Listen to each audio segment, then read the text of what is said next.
2 Super Bowl rings, hundreds of millions in the bank, Taylor Swift on his arm. Travis Kelce looks unstoppable. And now a throw. Kelce's wide open. If he can find the ball, he finds it. Touchdown! But the future Hall of Famer wasn't always the man you see today. Before the flashy catches and viral interviews, Kelce was on the edge of throwing it all away. From getting kicked off his college team to nearly vanishing from football entirely. This is the wild, unlikely story of how a 2-star recruit became one of the greatest tight ends the NFL has ever seen. Before he became a football icon, Travis Kelce was a walking disaster in the making. Born in Cleveland Heights, Ohio in 1989, Travis was the younger brother in a tight-knit middle-class family. But from the start, there were signs he wasn't going to play by the rules. At just 4 years old, he got kicked out of preschool for refusing to share during a game of checkers and throwing a chair at his teacher. No, seriously, even in high school, Kelce's athletic ability couldn't keep him out of trouble. He was a standout 3-sport athlete, football, basketball, and baseball, but he managed to get suspended from his sophomore football season for failing French class. That year was supposed to be his last chance to play alongside his older brother Jason, who was a senior on the team. Instead, he watched from the sidelines. By senior year, Kelce had turned things around. At least on the field, he racked up over 2,500 yards and 31 total touchdowns, doing it all as a dual-threat quarterback. Nearly half his yardage came on the ground, and he looked like a beast. But recruiters didn't bite. Despite his raw talent, Kelce was only rated as a 2-star prospect. The problem?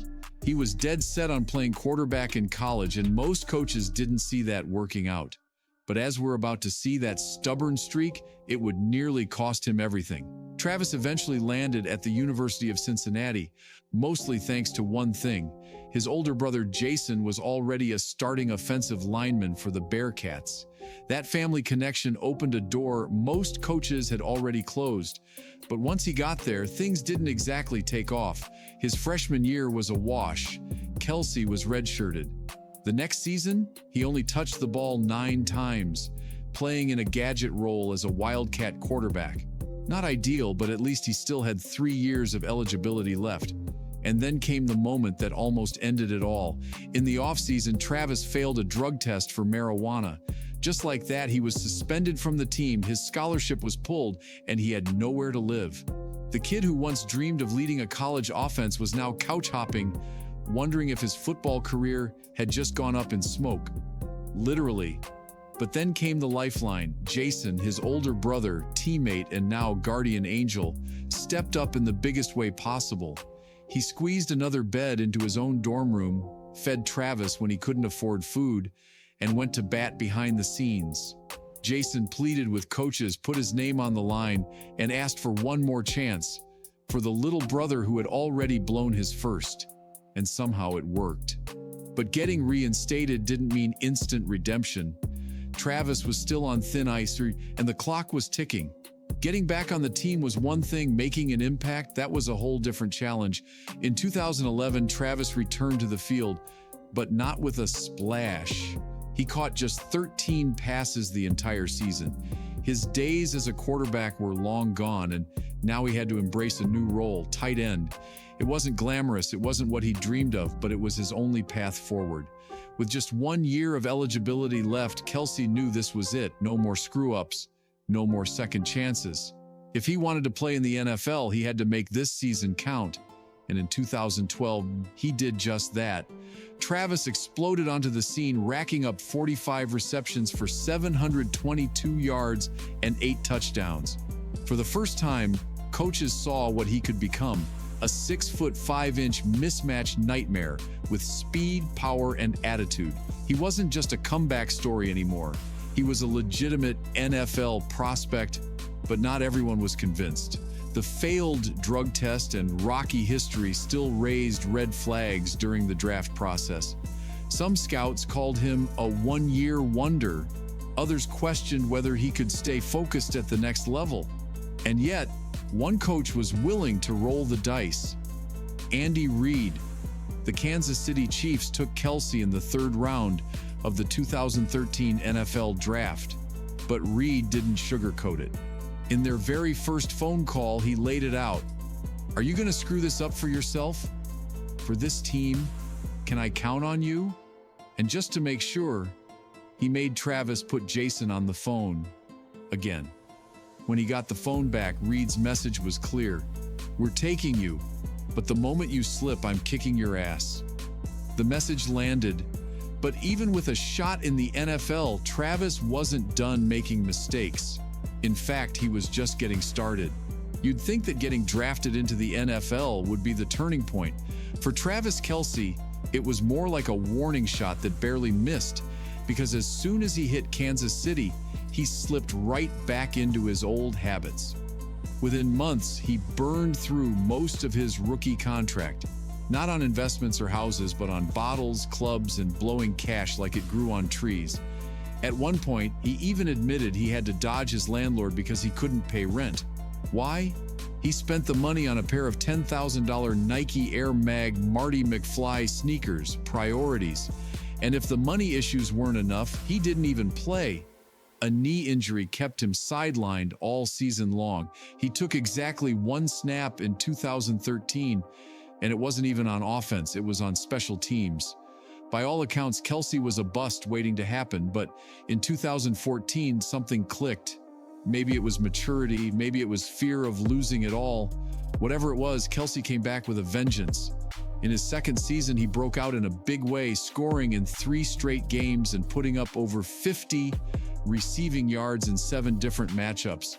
The antics didn't completely go away. He still had attitude, still clowned defenders, still made headlines. But his talent was finally impossible to ignore. 862 receiving yards and 5 touchdowns made him a key piece of the offense. And remember, this was before Patrick Mahomes. He was doing this with Alex Smith under center, but the Chiefs still weren't contenders, and Kelce was still just getting warmed up. By 2017, Kelce had strung together a few strong seasons and earned his first big payday, a 5-year, $46 million contract. He was already a top-tier tight end, but the team around him still falling short. Despite regular playoff appearances, the Chiefs kept getting bounced early. Something had to change, and it did drastically. In the 2017 NFL Draft, Kansas City made a bold move. They traded up to select a quarterback out of Texas Tech named Patrick Mahomes. At the time, he was considered raw, risky, but electric. Nobody could have predicted what came next. Mahomes sat behind Alex Smith that first year, but the fuse was lit. When he took over as starter in 2018, the Chiefs didn't just improve, they exploded. Mahomes threw for over 5,000 yards and 50 touchdowns. It was one of the greatest debut seasons in NFL history. And at the center of that offensive firestorm, Travis Kelce. That year, Kelce shattered his previous records with 1,336 receiving yards and 10 touchdowns. Defenses couldn't keep up. The connection between Mahomes and Kelce felt automatic, like they had been playing together for years. Suddenly, Kelce wasn't just a top tight end, he was the tight end. Kansas City finished the season 12-4 and steamrolled their way into the playoffs. In the divisional round, they crushed the Colts. The AFC Championship was next, and waiting for them was Tom Brady and the New England Patriots. This was the test. Kelce scored. Mahomes dueled Brady blow for blow. The game went to overtime, but heartbreak followed. The Patriots won the coin toss, drove downfield, and ended it. The Chiefs never got the ball. For Kelce, it was a gut punch. He just had the best season of his life, and it still wasn't enough. But now there was no doubt. Kansas City had the weapons, they had the quarterback, and Kelce, he had unfinished business. The 2019 season wasn't just about wins, it was personal. Kelce and the Chiefs came out with a chip on their shoulder and tore through the league, starting 4-0. Even when they hit a rough midseason stretch, losing 4 out of 6, Kelce never slowed down. He finished the regular season with over 1,200 receiving yards and helped lead the Chiefs to another division title. But this time, the playoffs were different.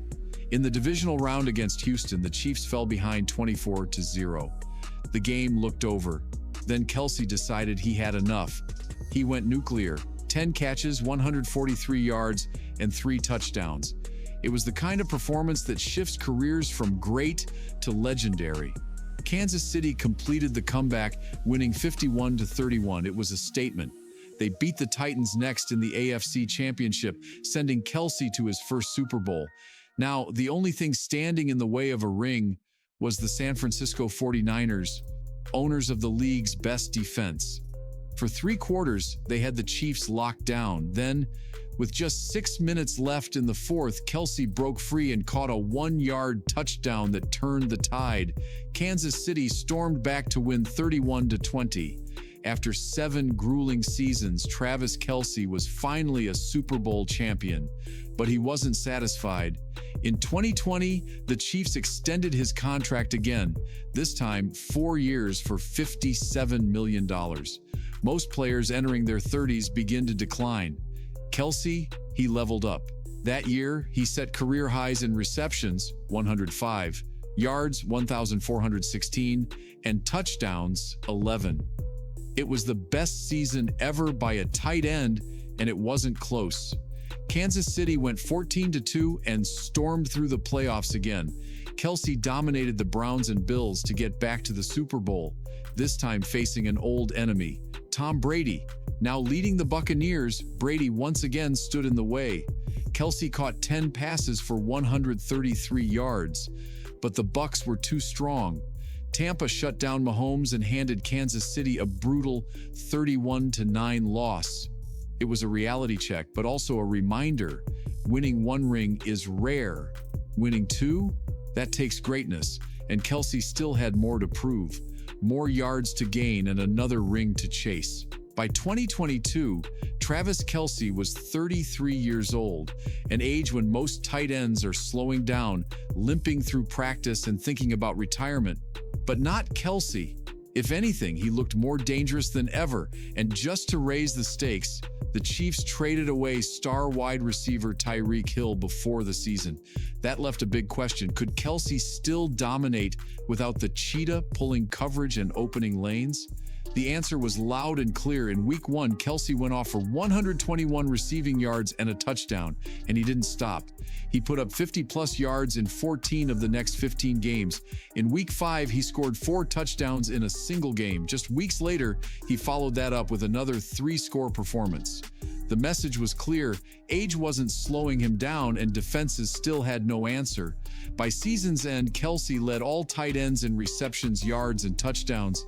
No one else was even close. He'd become the engine of the Chiefs' offense and their emotional leader. More than stats, he was now the heart of the team. And then came the playoffs. Against Jacksonville, Kelce broke the NFL record for most receptions by a tight end in a playoff game. 14 catches, 98 yards, and 2 scores. He followed that up with 78 yards and another touchdown in the AFC Championship, a game that brought him face-to-face once again with the Bengals and Joe Burrow, the team that had crushed the Chiefs' Super Bowl dreams the year before. Not this time. Kansas City got their revenge, and Travis was headed to the Super Bowl for the 3rd time. But this one had a twist. He was facing the Philadelphia Eagles, the team his brother Jason played for, the same brother who saved his career. Now they were lining up on opposite sidelines with a championship on the line. The game was an instant classic. Kelce caught every pass thrown his way and scored the Chiefs' first touchdown. It was a back-and-forth war, but when the dust settled, Kansas City won 38-35. Travis had done it again, Super Bowl ring number 2, this time by beating his own brother. Their post-game hug said everything. It wasn't just about football, it was about loyalty, sacrifice, and family. And through it all, Travis Kelce had become more than a player. He was now a legend in real time. Travis Kelce isn't just a 2-time Super Bowl champion. He's not just one of the most dominant tight ends in NFL history. He's the guy who almost blew it all, who got kicked off his college team, partied through his rookie contract, and nearly faded out before his career ever began. But he didn't fade. He evolved. He got up again and again with over 11,000 receiving yards, 2 championship rings, and every major playoff record for a tight end. Kelce is rewriting what longevity, toughness, and leadership look like at his position. And while he's still chasing records like the all-time yardage mark held by Tony Gonzalez, he's already cemented something bigger, a legacy. And maybe that's the most surprising part.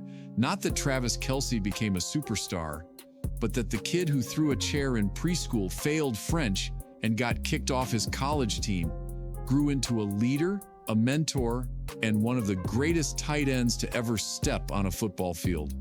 It turns out, legends aren't always born. Sometimes they're built, mistake by mistake, lesson by lesson, and game by game. And in Kelce's case, that story isn't finished yet.